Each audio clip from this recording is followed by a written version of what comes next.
You have to look towards what this year, what kind of impact that player will have on this season, of course, and what it's going to happen next year. So if you go out and get a player like a Greg Vaughn, he's been mentioned a number of times, a slugger from Milwaukee. If the Reds can't afford to re-sign him after this year, then why would you give up some prize prospects to rent him for 2 months?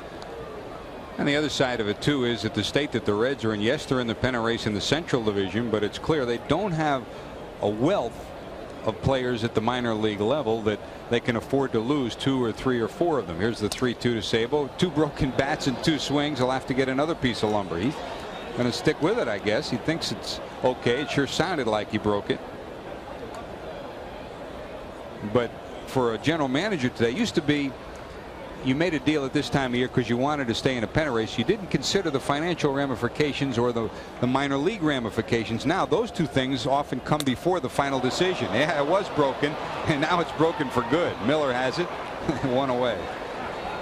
That was sawed off if there ever was one. Instant kindling right here for Chris Sabo. I swear I think it broke on the pitch before that. They didn't want to go get another piece of wood. He's got a pizza paddle now. That looks exactly like a pizza paddle. Now you're making me hungry. Uh-oh. It'd take a lot to do that. They're going to take a look at this bat now. They see something on the inside of this.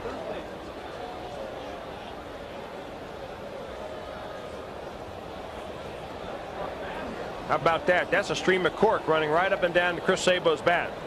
They're going to go in and they're going to eject him from the ball game. Or that could, well, let's see. Ooh. Oh, that's bored out in court. No doubt about that. There's a board in the middle of that. How about that?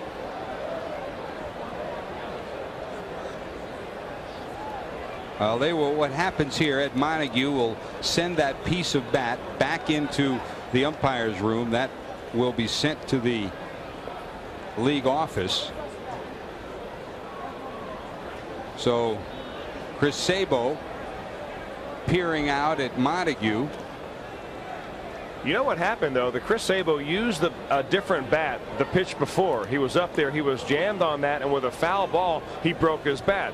So he looked into the dugout and the bat boy brought out a substitute bat. The bat that he brought out was a corked bat. Whether Chris Sabo meant to use that in a ball game or not, we don't know that. It could be perhaps that he's a victim of circumstance, that he's got a corked bat that they goof around with in batting practice, and that has happened in the past.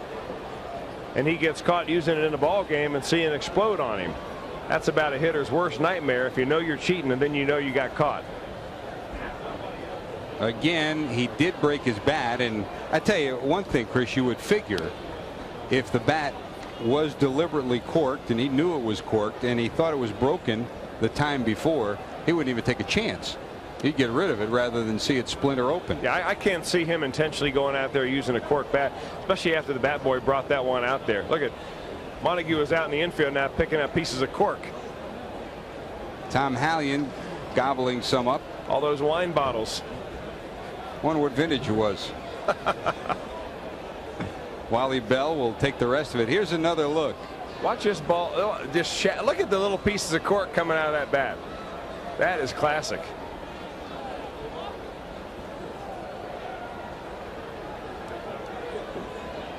What cork?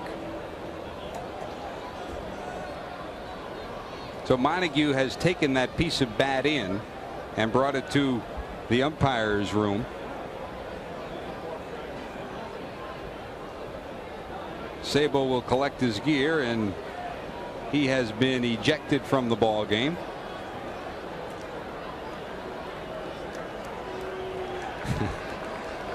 The way he looked at somebody on the bench and said, "I used your bat and you got me in trouble." It wouldn't be so bad, but they have his name imprinted on those things.